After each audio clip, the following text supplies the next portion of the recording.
Hi everyone. आज हम बात करेंगे उन सवालों की जो मेरे पास मैक्सिमम आते हैं, जिनके जवाब आपको जानने होते हैं मेरी जर्नी में से। तो आज हम इन्हीं सब चीज़ों के बारे में बात करेंगे। तो हम स्टार्ट करते हैं। सो फर्स्ट क्वेश्चन है कि ईशा को ऑटिज्म है या नहीं। तो ईशा का असेसमेंट कई बार हुआ है, कम से कम 4 से 5 बार हुआ है इन 8 सालों में, और हर बार ईशा का असेसमेंट अलग अलग आया है। तो कुछ थेरेपिस्ट ने उसे एसपीडी बोला था, कुछ ने एडीएचडी बोला था, कुछ ने उसको ऑटिज्म ट्रेट्स बोला था और कुछ ने उसको एस्पर्गर ऑटिज्म बोला था। तो ये डिपेंड करता है जगह पर, जो असेसमेंट ले रहा है उस पर, और ईशा ने कैसा परफॉर्म किया है उस पर। तो मैंने ये नोटिस किया कि मुझे काम सब चीज़ों पे करना है। एसपीडी में भी वही सेम एक्सरसाइजेस होती हैं, एडीएचडी में भी सेम होती हैं, ऑटिज्म में भी सेम होती हैं। तो टर्म्स क्या है मुझे फ़र्क नहीं पड़ता है, बट ईशा इज़ डिफरेंट, इस बात पर मुझे काम करना होता है और इन सब चीज़ों को लेकर मुझे उसकी वही थेरेपिस्ट करनी होती हैं। तो रियली टर्म्स मैटर नहीं करते। तो ईशा को 4 डायग्नोसिस मिले हैं: ADHD, SPD, autistic traits and Asperger autism. Second question, मेरा रिएक्शन क्या था। तो मैं आपको बताऊँ, मैं ना ईशा को कभी भी मुझे वो अलग नहीं लगती थी। तो मुझे हमेशा लगता था कि ईशा मुझे आई कांटेक्ट देती है, मुझे हमेशा लगता था ईशा अपने नाम पर रिस्पॉन्स देती है, और ईशा मुझे एज अ मदर मुझे देखती है, और ईशा मुझसे बहुत ज़्यादा अफेक्शनेट है। बट मेरे हस्बैंड हमेशा इस बात पे बोलते थे कि नहीं, ईशा इज़ डिफरेंट एंड हमें जाना पड़ेगा, और इस बात को लेकर हम लोग के बीच में बहुत ज़्यादा डिफरेंट ओपिनियन रहती थी। तो एक दिन मैं ईशा को उठा के लेके गई और थेरेपिस्ट के सामने उठा के रख दिया। मैम बताइए, कोई प्रॉब्लम लग रही है आपको? एंड उन्होंने बोला कि देयर इज़ अ प्रॉब्लम। तो मेरे लिए आई ओपनर एक्सपीरियंस था। मैंने मेरे हस्बैंड को गलत प्रूफ करने के लिए मैं उसे लेके गई थी, बट मुझे पता चला था कि एज अ मदर मुझे कहीं ना कहीं गलत फहमी है कि ईशा सही ढंग से इम्प्रूव कर रही है। एक डर था कि कहीं कुछ गलत तो नहीं है, बट इतना कॉन्फिडेंस था कि मेरी बेटी में कोई प्रॉब्लम नहीं हो सकता, कि मैंने कुछ गलत किया ही नहीं है, क्यों गलत होगा मेरे साथ। तो it was a eye opener experience. And उसके बाद मुझे बहुत शॉक लगा था, जो हर पेरेंट को लगता है। तो फर्स्ट फेज़ आई ओपनर होता है, शॉक होता है। सेकंड, आपको विश्वास नहीं होता है, जस्ट आप सोचते हो कुछ अच्छा हो जाए, कुछ मैं सुबह उठूँ सब कुछ ठीक हो जाए, आपको मिरेकल की उम्मीद रहती है। एंड थर्ड होता है जब आप थोड़ा सा लो जाते हो, आपको समझ में नहीं आता व्हाई मी। तो मेरा भी वो फेज़ गया था। एंड फोर्थ स्टेज होती है जब आप मेंटली प्रिपेयर हो जाते हो ना, you have to work, you have a challenging life, आपको काम करना है। और वो सबसे ब्यूटीफुल फेज़ होता है, क्योंकि उस समय आपके बच्चे में सबसे ज़्यादा इंप्रूवमेंट्स होता है, क्योंकि आप as a mother, as a father उसके साथ काम कर रहे होते हो। सो ये मेरा रिएक्शन था। थर्ड था कि क्या मैंने ईशा को कोई मेडिकेशन दिया है। जो स्टार्टिंग की जो जर्नी होती है वो बहुत कंफ्यूजिंग होती है। पेरेंट्स को लगता है कि जस्ट मेडिसिन दे दो, ठीक हो जाए, जैसे कि कोई बीमारी है, but it is not a disease. मुझे भी लगता था कि कोई बीमारी है और दवाई दूंगी ठीक हो जाएगा, मेडिसिन कराऊंगी ठीक हो जाएगा, ठीक है 1-2 महीने में ठीक हो जाएगी। और लेकिन मेरे सारे थेरेपिस्ट ने बोल दिया था स्ट्रिक्ट नो, बिकॉज ईशा को ज़रूरत नहीं है, उन्हें ऐसा लगता था। और थैंकफुली कहीं ना कहीं मुझे ठीक भी लगा। फिर भी मैंने एज अ मदर अपनी रिस्पॉन्सिबिलिटी समझते उसे सारी आयुर्वेदिक दवाइयाँ दी, जिसका उसके ऊपर नेगेटिव इम्पैक्ट पड़ा था। बट कुछ बच्चों को मेडिसिन सूट करती हैं और उनको ज़रूरत भी होती है। तो ये हर बच्चे पर डिपेंड करता है कि वो बच्चे की नीड्स क्या हैं। तो ईशा को मेडिसिन मैंने नहीं दी, आयुर्वेदिक दी, तो उसे नेगेटिव इम्पैक्ट हुआ, तो मैंने उसको फिर कोई मेडिसिन नहीं दी, मैंने उसको सप्लीमेंट्स दिए। सप्लीमेंट्स में उसे मैंने फिश ऑयल दिया और मैंने उसे प्रोबायोटिक्स दिए। फिश ऑयल नॉर्डिक्स का दिया था मैंने, और फिश ऑयल में ओमेगा 3 होता है जो कहीं ना कहीं हाइपर एक्टिविटी को काम डाउन करता है, और जो प्रोबायोटिक्स होते हैं वो गट की हेल्थ बनाते हैं, तो उससे भी ऑटिज्म थोड़ा सा बोलते हैं कि बेटर होता है। तो मैं ये 2 सप्लीमेंट्स उसे देती हूँ, रेगुलर बेसिस पे देती हूँ। सो फोर्थ क्वेश्चन, ईशा का कम्युनिकेशन कैसा है। सो ईशा का कम्युनिकेशन स्टार्ट हुआ था नीड बेस्ड, लाइक खाना, पानी, चॉकलेट, आइसक्रीम, एंड देन धीरे धीरे उसकी जो है क्यूरोसिटी वाइज क्वेश्चंस होने लगे थे कि हम कहाँ जा रहे हैं, हम क्या कर रहे हैं, हम क्यों जा रहे हैं, क्यों, उसका बहुत कम होता है। बट बाकी सारे क्वेश्चंस वो मुझसे पूछती है और मुझे क्वेश्चंस के रिप्लाई भी करती है 80% टाइम्स, बट 20% मैं उसे देती हूँ कि वो कुछ भी कर सकती है। अभी उसका सोशली वो कैसे इंटरेक्ट करे इस पे काम चल रहा है। तो जो ईशा का अगर मैं बात करूँ तो अभी उसे ये तो पता है कि सोशली हम कैसे इंटरेक्ट करते हैं, बट कम्युनिकेशन को सस्टेन करना उसे नहीं आता है, उस पर वो स्ट्रगल करती है। तो यहाँ तक वो उसका कम्युनिकेशन पहुँचा है। नेक्स्ट क्वेश्चन है ईशा की स्टमिंग है या नहीं। तो ईशा की बचपन से बहुत ज़्यादा स्टमिंग थी। वो मेरे बालों को बहुत टच करती थी, मेरी एल्बोज बहुत नोचती थी और मुझे लगता था कि इट इज़ अ लव, मुझे बहुत प्यार करती है, इसलिए वो मेरे साथ ये सब कुछ करती है। बाद में मुझे पता चला कि वो टैक्टाइल है और वो मुझे पता चला कि वो अपनी सेंसरी नीड्स पूरा करती है मेरे साथ। तो उसकी स्टिमिंग्स बहुत हैं, उसकी वर्बल स्टिमिंग्स भी हैं और उसकी फिजिकल स्टिमिंग्स भी हैं। और ये धीरे धीरे एज के साथ और थेरेपीज के साथ कम होता चला गया, बट आज भी उसकी कुछ कुछ स्टिमिंग्स होती हैं। अगर उसकी ज़रा सी भी डाइट, सेंसरी डाइट इधर से उधर होती है या उसको वेजिटेबुलर नहीं मिलता है तो उसकी जो स्टिमिंग्स हैं वो स्टार्ट हो जाती है। तो अभी रिसेंट उसकी जो स्टिमिंग्स हैं वो उसकी वर्बल हैं, वो कभी कभी बोलती है और वो स्पेशली मुझसे बोलती है मम्मा मैं बकवास कर रही हूँ, मैं करूँगी। तो मैं उसे वो टाइम देती हूँ कि फ़ाइन तुम करो अपनी जो भी करना है, बट एक लिमिटेड टाइम पर। मैं उसे, अगर मुझे लगता है कि उसका ज़्यादा हो रहा है तो मैं उसे स्टॉप कर देती हूँ, उसे डिस्ट्रैक्ट कर देती हूँ। तो इसमें मुझे बहुत ज़्यादा जो हेल्प करता है वो सेंसरी डाइट हेल्प करती है, उसकी रूटीन लाइफ मुझे हेल्प करती है। अगर उसका ज़रा सा भी ऐसा हो रहा है कि वो फ्री छोड़ दिया गया है या उसकी सेंसरी डाइट नहीं दी गई है या उसको वेजिटेबुलर की एक्सरसाइज नहीं दी है तो उसकी स्टिमिंग्स वापस से स्टार्ट हो जाती हैं। नेक्स्ट इसकी हमने उसे कौन कौन सी थेरेपीज दी। तो मैंने आपसे पहले बताया था कि उसको मैंने ऑक्यूपेशनल थेरेपी और स्पीच थेरेपी दी है। थेरेपीज 3 तरीके की होती हैं, occupational therapy, speech therapy and ABA therapy. ABA therapy behaviour therapy होती है जो रियली कुछ बच्चों में अच्छे से वर्क करती है, जिनमें स्पेशली बिहेवियर इशूज़ होते हैं उनमें वो बहुत ज़्यादा हेल्पफुल होती है। तो ईशा को मैंने ऑक्यूपेशनल स्पीच थेरेपी दोनों दी हैं और बहुत साल दी हैं। तो अगर मैं आपको बताऊँ कि ABA थेरेपी मैंने ट्राई किया था, बट उस पर ना निगेटिव इम्पैक्ट होने लगा था, वो ज़्यादा एग्रेसिव होने लग गई थी, वो बहुत ज़्यादा रोने लग गई थी। तो मुझे दिखने लग गया था कि ABA उसको हेल्प नहीं कर रहा है, बट कुछ बच्चों के केस में ABA बहुत हेल्पफुल होता है। तो ये 3 तरीके की थेरेपीज होती है। कुछ बच्चे जो नॉन वर्बल होते हैं उनके लिए स्पीच थेरेपिस्ट और ऑक्यूपेशनल थेरेपिस्ट दोनों अगर साथ में मिलकर के कंबाइन बच्चे की थेरेपीज करें तो बहुत हेल्प होती है, क्योंकि जो ऑक्यूपेशनल थेरेपिस्ट होते हैं ना वो बच्चों का ओरल मोटर स्किल्स पे बहुत काम करते हैं। कई बार ओरल मोटर स्किल्स पे भी काम करना पड़ता है और उसमें काम करके बच्चे की कई बार स्पीच आ जाती है। तो अगर जो बच्चे नॉन वर्बल हैं उनके लिए ऑक्यूपेशनल थेरेपिस्ट और स्पीच थेरेपिस्ट अगर दोनों साथ में मिलकर काम करें तो ये मतलब कई बार मैजिकल भी दिखता है। तो मैं अगर ईशा के बारे में बताऊं तो उसके लिए सबसे ज़्यादा हेल्पफुल ऑक्यूपेशनल थेरेपी थी, क्योंकि स्पीच थेरेपी हमने स्टार्टिंग में, क्योंकि हर बच्चे हर पेरेंट्स को होता है कि बस बच्चा बोलने लग जाए, तो मैंने ईशा को पहले स्पीच थेरेपी में डाला था कि बस बच्चा बोलने लग जाए कैसे भी करके। बट मेरी पूरी तरीके से 6 महीने मैंने बेकार मेरी गई थी स्पीच थेरेपी, कुछ भी नहीं काम किया था। और ऑक्यूपेशनल थेरेपी जब मैंने उसके अच्छे से स्टार्ट करी तब उसकी स्पीच आने लग गई थी।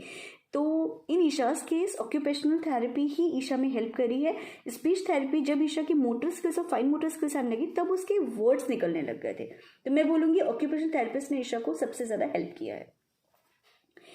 तो नेक्स्ट हम बात करेंगे स्लीप। तो स्लीप पैटर्न कैसे मैंने ईशा का ठीक किया और किस तरीके से ईशा की स्लीप, तो ईशा की स्लीप के बारे में बताऊँ तो मैंने इस जगह बहुत ज़्यादा स्ट्रगल किया है, क्योंकि ईशा में स्लीपिंग जो हैबिट्स थी वो बहुत ख़राब थी। ईशा सुबह के 4 बजे सोती थी और सुबह के 11 बजे उठती थी। तो as a normal human being मतलब मैं एग्जॉस्ट हो जाती थी, क्योंकि मैं सुबह के 4 बजे सो के मैं नहीं उठ सकती हूँ 10 बजे, मुझे अपने नॉर्मल टाइम पे उठना होता था। तो ये एक बहुत बड़ी प्रॉब्लम होती है। इन चीज़ों ने जो मुझे हेल्प किया मैं आपको वो लिस्ट बताऊँगी। तो मुझे कुछ टिप्स हैं जो मैं आपके साथ शेयर करती हूँ और ये रियली हेल्प करती है, तो ध्यान से सुनिएगा। नंबर 1, बच्चे को स्वीट नहीं देना है। अगर आप बच्चे को स्वीट नहीं देते हो ना तो बच्चों का जो हाइपर एक्टिविटी है ना वो बहुत कम हो जाती है। बच्चों को 5 बजे के बाद, शाम के 5 बजे के बाद कोई इलेक्ट्रॉनिक डिवाइस नहीं देनी है। उनको दिन में सोने नहीं देना है। उनकी जो डे टाइम की नैप्स हैं वो आप कट कर दीजिए, वो बिल्कुल नहीं सोएंगे। और 4th, आपको बच्चों को सोने से पहले 2 घंटे पहले उसे खाने का कुछ नहीं देना है। आपको 2 घंटे पहले खिला देना है और 2 घंटे के बाद ही सुलाना है। बाकी आप उसे जेंटल मसाज कर सकते हैं, सूदिंग म्यूजिक लगा सकते हैं, सूदिंग सी स्मेल लगा सकते हैं। ये सारी चीज़ें आपको स्लीपिंग में हेल्प करेंगी। नेक्स्ट हम बात करते हैं कि अगर ईशा 4 बजे सोती है तो मैंने उसे कैसे, उसका जो टाइम है, जो रूटीन है, वो कैसे उसका मैंने सही ढंग से किया। तो जैसे सपोज वो 4 बजे सोती है तो मैं अगले 2 दिन ट्राई करूँगी कि कैसे भी करके 3 बजे सो जाए, फिर धीरे धीरे 2 बजे सो जाए, फिर उसके बाद 1 बजे सो जाए, फिर 12 बजे सो जाए। तो मुझे इसमें हफ्ते से महीने लगे थे करने में। लेकिन एक बार जो आप एक अच्छे से रूटीन बना लेते हो ना, उसे आपको हमेशा कंटिन्यू करना है। अगर आपने बीच में कुछ भी चीज़ गड़बड़ कर दी तो ईशा का फिर से, मतलब मैं बता रही हूँ कि अगर मैं आज की डेट में भी ईशा को 1 दिन लेट सोने दूं तो ईशा का पूरा जो स्लीपिंग पैटर्न होता है वो गड़बड़ हो जाता है। तो आपको रूटीन के साथ बहुत चलना पड़ता है स्लीपिंग इश्यूज़ में। नेक्स्ट हम बात करेंगे कि और हाँ, ये स्लीपिंग पैटर्न में वेटेड क्विल्ट भी हेल्प करता है। अगर आप बच्चे को अच्छे से रोल कर दो, बच्चे को कम्प्लीटली, और एक चादर में आपने रोल कर दिया, उसके हैंड्स लॉक करके उसको अच्छे से रोल किया और उसके बाद उसको हल्का हल्का जेंटल मसाज दे, तो कहीं ना कहीं उनका प्रेशर रिलीज होता है, तो वो भी बच्चे को सोने में हेल्प करते हैं। नेक्स्ट हम आते हैं कि बच्चों की अंडरस्टैंडिंग और उनकी रीजनिंग स्किल्स को कैसे सही किया जाए। तो मैं बताती हूँ, ईशा की अंडरस्टैंडिंग और रीजनिंग स्किल्स स्टार्टिंग में बहुत ज़्यादा लो थी, वो बहुत जल्दी चीज़ें सीखती नहीं थी। तो मैंने क्या किया, कोई भी चीज़ अगर मुझे समझानी तो मैं इसको छोटे छोटे छोटे छोटे बहुत सारे पार्ट्स में डिवाइड कर देती हूँ।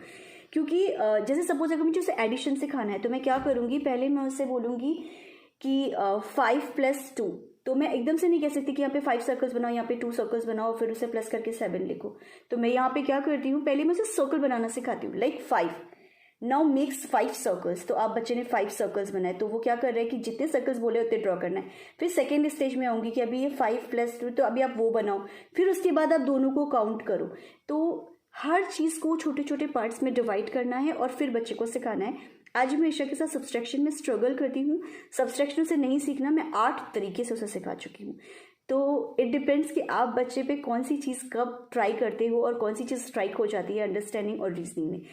नंबर 2 है कि विजुअल चीज़ों की बहुत हेल्प करनी है। Isha is a visual seeker और विजुअल लर्नर, तो हो सकता है कि आपका बच्चा भी विजुअली बहुत सारे फ्लैश कार्ड्स, वीडियोस, बहुत सारी अच्छी अच्छी चीज़ें दिखा करके बच्चों को बहुत सारी चीज़ें सिखाई जा सकती हैं।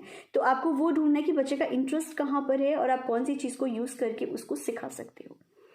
तो ये है अंडरस्टैंडिंग।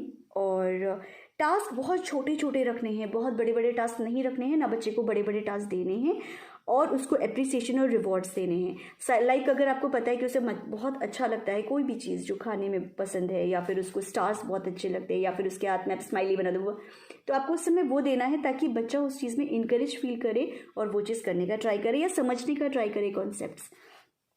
नेक्स्ट आते हैं हम अटेंशन स्पैम। बच्चे का अटेंशन स्पैम कैसे बढ़ाया जाए, इसे मैं ऐड करूंगी कि बच्चा स्कूल जाने वाला है तो उसे हम कैसे करें कि वो अपने टास्क को कंप्लीट करे। तो यहाँ पर अटेंशन स्पैम का जो रिश्ता है वो सिटिंग टॉलरेंस है। बच्चा बैठेगा ही नहीं तो अटेंशन स्पैम बनेगा ही नहीं, वो टास्क कंप्लीट ही नहीं करेगा। तो यहाँ हम 2 चीज़ों पे वर्क करेंगे, sitting tolerance and attention span. Isha का अटेंशन स्पैम बहुत कम था स्टार्टिंग में, और मैंने उस पर बहुत साल काम किया अटेंशन स्पैम पे। तो क्या मेरे साथ काम किया है कि पहली चीज़ आपको टास्क करवाने हैं, हर टास्क छोटा रखिए और वो टास्क बिना कंप्लीट हुए बच्चे को उठने मत दीजिए।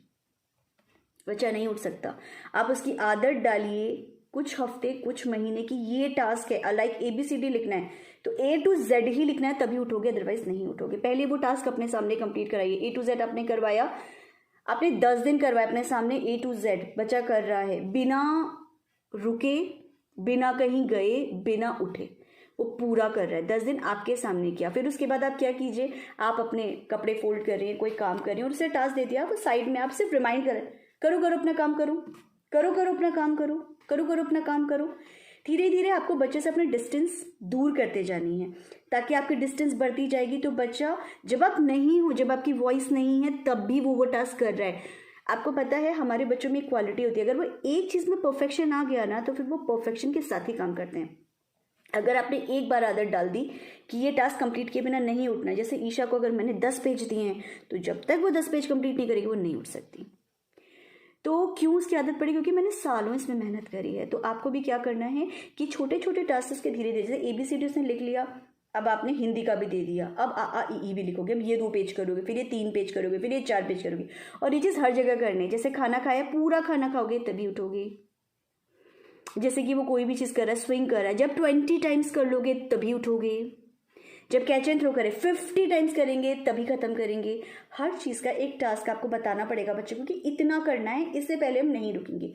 ये बच्चों के दिमाग में ना ट्रेस हो जाता है कि हमें ना ये काम कंप्लीट करने के बाद ही उठना है। धीरे धीरे बच्चों की आदत पड़ जाती है तो उनका सिटिंग टॉलरेंस बढ़ता है, सिटिंग टॉलरेंस के साथ उनका अटेंशन स्पैम भी बढ़ता है। तो बच्चे को कभी भी इनकम्प्लीट काम करके नहीं उठने देना है। नेक्स्ट है हमारा कि आप गोल्स कितने रखते हो अपने लाइफ में। ओके, तो लेट मी स्टार्ट दिस कि आपको खुद ही नहीं पता कि लाइफ में क्या होने वाला है, ये सच है। सो आपको स्टार्टिंग में लगता है ना कि you are a super women, आप सब कर लोगे, या आप एकदम पेरेंट्स को लगता है कि हम सब कुछ कर लेंगे, स्पीच भी कर लेंगे, ओटी भी कर लेंगे, एकेडमिक्स भी कर लेंगे, सब कुछ कर लेंगे।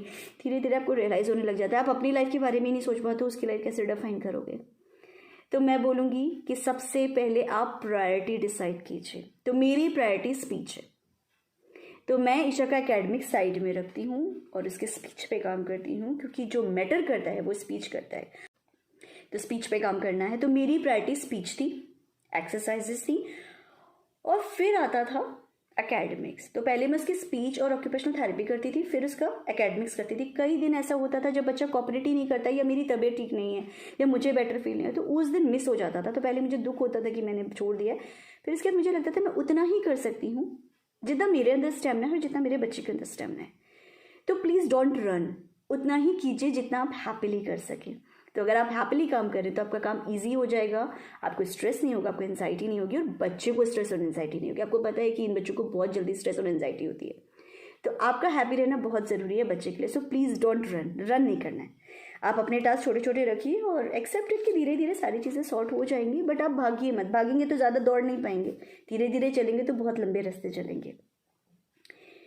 तो मुझे कुछ लोगों ने बोला था कि एक का क्वेश्चन था कि मेरा बच्चा 3 साल का है और मैंने सेल्फ एसेस किया है, मुझे लगता है कि वो ASD है, मैंने उसकी थेरेपी शुरू कर दी है।